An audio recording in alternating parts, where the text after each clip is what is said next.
Hi, today we want to start a new chapter and a new scholar year. We are in the grade 10, so we want to start to by some revisions of some materials from the grade 9. Okay? Initially, we want to start with the indices. So normally, I want to give you some review, the basics rules of this chapter or this part or this section. So first of all, what we mean by the index laws for numbers, okay, for a real number. First of all, an index or a power, it is a number, okay, with a base and the index. This index, we can replace it, or we can say power or exponent. So normally we have 3 power 2, or we can differently said 3 index 2, or 3 exponent 2, or also we can say squared of 2. Okay, so normally a power is the number with the base and the power as a hat. Okay, so normally here we have a power m, a power n. Okay, what are the basics laws? The basics index laws. So normally we have 3 basics 1.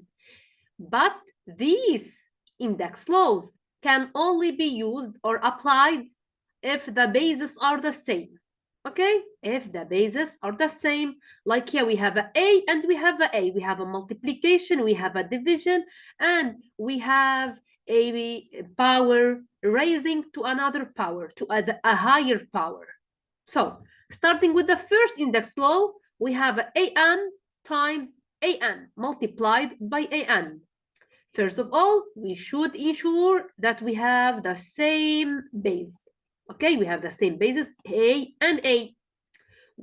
Okay, for sure, we can't ensure that we have the same powers. It is not a big deal. So we have here exponent is m, and the power here is n, different indices.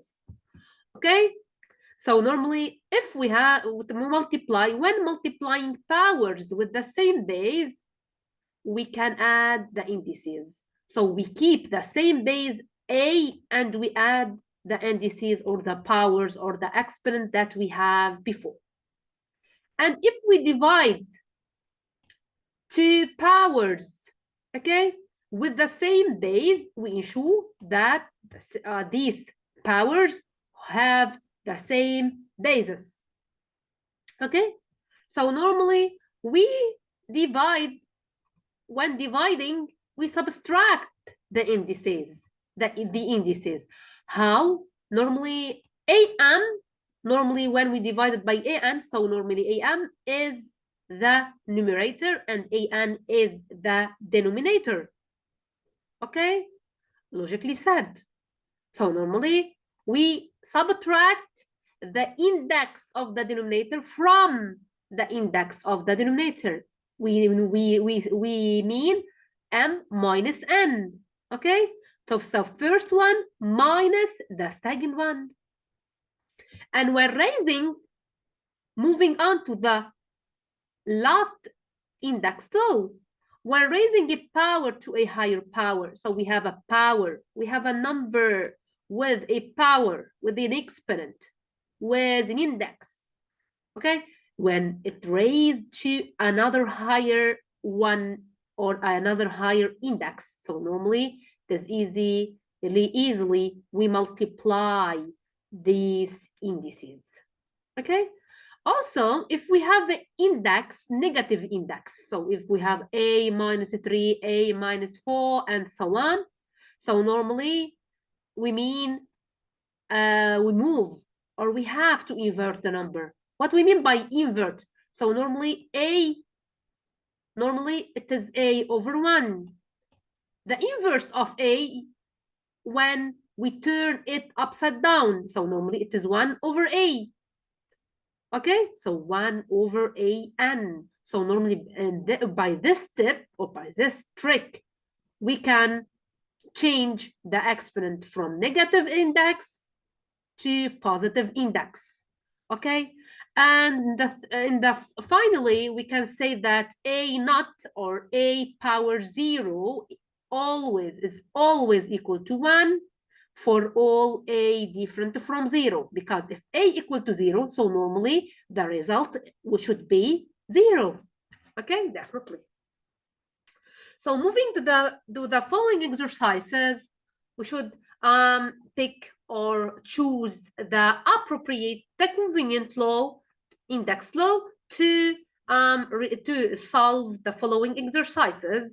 For example, write each in index form. So what we mean by index form, we mean a base with a power. So easily we can count the number of 2 here, 2 times 2 times 2 times 2, 5 times. So normally the base is 2 and the power is 5. And easily we can do the same thing in the second example. Second exercise, write the base of each number. Normally the base of this number, 9 power 7, 5 power 11, here the base is 9, and normally here is 5. Write each number in expanded form. So normally we should clarify, or we should write the base, how much the base is multiplied, the number of multiplication of the base. So normally 5 power 3, so 3 represent the number of factors. So we have a 5 by 5 by 5 3 times. Here, normally the base is 6, so normally the expanded form is 6 by 6 by 6 by 6 by 6 by 6 by 6 7 times, because the exponent or the power or the index is equal to 7.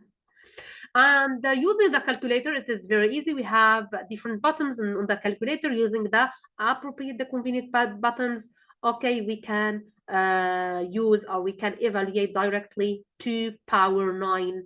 So we have a 2 hat 9. We will obtain 512. And how to simplify each of the following using the right rule or index law. Normally we have 5 by 5. We ensured that we have the same basis. So normally we keep the same basis, and when we multiply, we add the indices. So normally 12 plus 16 equal to 28. Here we have a power raised to another higher power. So 5 by 2, normally it is 4 power 10. And here we have division. So as we said before, we ensure first that we have the same basis. So we have a 2 and 2. So, okay, we can apply our index law by adding, or by having as a power the difference 8 minus 5. Okay, and so on. It's very easy to calculate. Here we obtain after applying 2 different index laws, because we have a 6 by we know that between the multiplication and the division, we don't these two operations have the same priorities. So normally we can start from the left to the right, 5 by 5. So we have a same basis. So we add 6 plus 3, and normally after adding 6 plus 3, we have also 5. So we can subtract 9 from the result. 6 plus 3 minus 9, and we obtain 5 power 0 when the power equal to 0 and the base is different from 0. So it is the unit. It is equal to the unit. It is equal to 1. And what we mean by 2 power minus 6, as we said before, the negative exponent or the negative index lead us to invert our number. So as we said before, we have a 1, like we have a 1, and when we have a 1, how to invert so we flip it upside down. So normally we obtain 1 over 2 power 6. In this step, you can ask me why you didn't put, for example, and 6 over as a power for 1, because we know that the index or the power is distributive with respect to the multiplication and the division. We know that if we have, for example, a over b, Okay, power n, we know that the power is distributive with respect to the division. Division, yeah, we mean that we obtain after, if we evaluate this expression, we will obtain a power n over b power n. So normally we know that the one, if we put anything as a power, will obtain one. Okay, and could be negative or positive number. Okay, 1 over 2 power 6 and 5, 1 over 2. We should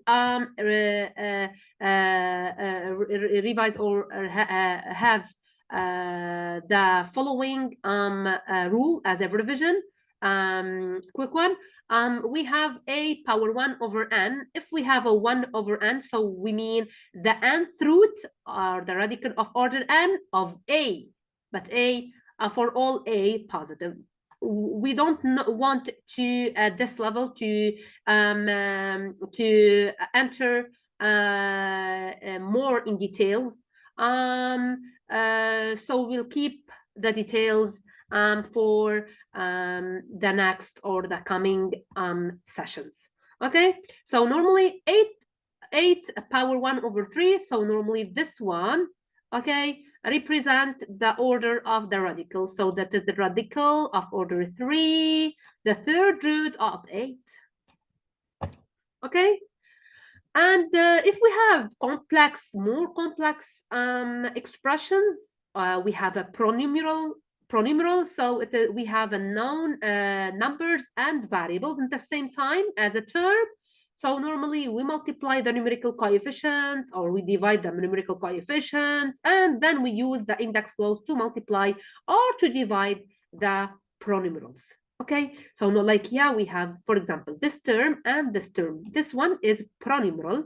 Why? Because we have a number, we have a numerical coefficient, and we have also the variables or the unknowns. So normally we have 3 by 3. First of all, we have a multiplication. So we multiply 3 by 2, we will obtain 6. A power 5 by a, because a5 and a have the same basis. So normally we can, after when multiplying these two powers, we add the indices. So normally we have here 5, and over 1 as a power, we have a 1 by default if we have a number without any power. So normally a is always equal to a power 1. Okay, so we add this one to obtain 6, and b power 3, b power 7. So we have the same basis. So we can control these things using the rules and the index and the basics index rule. Okay, it's very easy. Also, for example, to do by yourself all the rest of these examples, we know that v naught equal v power 0 equal to 1, and 6 by 1 equal to 6. Easy. Here, the power is on all the inside parts. So normally all the inside parts done. Okay, to obtain finally and 1, and so on. So normally 3z power minus 3, we know that minus 3 is above the power of 3z, all the group 3z, this polynomial. So normally it is 1 over 3z power 3. And normally we know that the power is distributive with respect to the multiplication and the division. So normally 3 is should be or could be the power of 3 and the power of z in the same time. So the 3 power 3, 27, and z power 3, and so on. So these are the same idea. You should know that how to expand and simplify also any given expression, and you should do it by yourself, but be aware how to expand and separate the numerical coefficient and simplify only using the index laws. And be careful of like terms, like here after expanding, we know that 6 is distributive with respect to the all terms inside the parentheses, and here the 5 inside the parentheses. So normally we will obtain like terms. We have here 2 like terms. How to identify the like terms? So we should know that the like terms are terms that have the same powers of the same basis. So normally here we have a m, We don't care to identify the like term. We don't care about the numerical coefficient. We care only about the unknowns. With the same unknowns, and we don't care also about the power. So we have here one unknown m and m normally. So this term and this term are like terms. So we can add the numerical and add or subtract the numerical coefficient. So 6 plus 10, 10 is 16m, and minus 12 plus 25, using the calculator or using um, basics, we will obtain 13. And this is our session for today. Thank you for listening, and bye bye. I am waiting for wait me for the next session.